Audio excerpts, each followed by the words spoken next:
O texto bíblico de hoxe é Lucas capítulo 18, versículos de 9 a 14. Jesús conta a parábola do fariseu e o publicano. Os dois van rezar no templo. O fariseu, de pé, reza así en seu interior: «Ó Deus, eu te dou grazas porque non sou como os outros homes, ladrões, deshonestos, adúlteros, nen como este publicano. Eu xexúo 2 veces por semana e pago o dízimo de todas miñas rendas». O publicano, porén, nen se atrevía a levantar os ollos e rezaba así en seu interior: «Ó Deus, tende piedade de min porque sou un pecador». E Jesús termina a parábola dicendo que o fariseu non foi justificado e o publicano sin, porque quen se eleva será humillado e quen se humilla será elevado. 2 maneiras de relacionarnos con Deus aparecen en este texto: a do fariseu, que é unha atitude orgullosa, e a do publicano, que é unha atitude humilde. En cual dos dois nos recoñecemos? Na verdade, todos levamos dentro un fariseu. 2 características aparecen en este texto de aquele que se comporta como un fariseu. Primeira, se compara con nosotros, e segunda, se sente mellor e superior a eles, criticándoos e julgándoos, até mesmo menosprezándoos. Todos, en algún momento de nosa vida, e eu diría que con bastante frecuencia, temos esta atitude do fariseu, de criticar, julgar aos outros e sentirnos mellores e superiores do que eles. Por que temos esta atitude?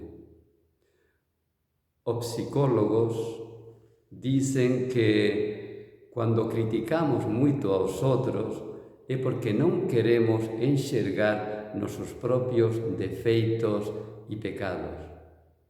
Normalmente proyectamos no outro aquilo que non queremos ver en nós. Se eu non quero recoñecer que sou egoísta, vou proyectar ese egoísmo nos outros. E por que temos este costume de enxergar máis os defeitos dos outros do que os nosos? Porque já desde pequenos fomos ensinados a ocultar nosos defeitos, a ocultar nosas fallas, porque esas fallas e eses defeitos normalmente eran punidos, sella pelos nosos pais, profesores ou pelos adultos en geral.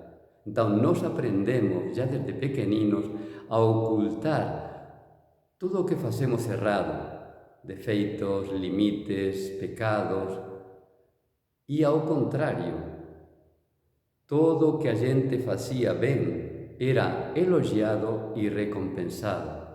Por tanto, nós aprendemos que temos que mostrar diante dos outros só nosa mellor cara, nosa mellor versão, nosas cualidades, e esconder nosos defeitos. Porén, con Deus as coisas son diferentes. Ele non critica, non julga, non condena nen pune nosos defeitos e pecados. Pelo contrario, Ele nos ama tamén con todos os defeitos que a xente ten. E ao contrario, Deus pune, rejeita a aquela persoa que se mostra orgullosa e que non quer recoñecer seus defeitos e pecados. Por tanto, á luz deste texto, vamos a aprender a recoñecer nosos limites, nosos defeitos, nosas fallas e pecados. E, diante de Deus, mostremos que somos pecadores, que erramos moitas veces e non nos sintamos mellores do que os outros. Creo que un sinal de que estamos avanzando en humildade é recoñecer que non somos mellores do que os outros, mas somos un a máis.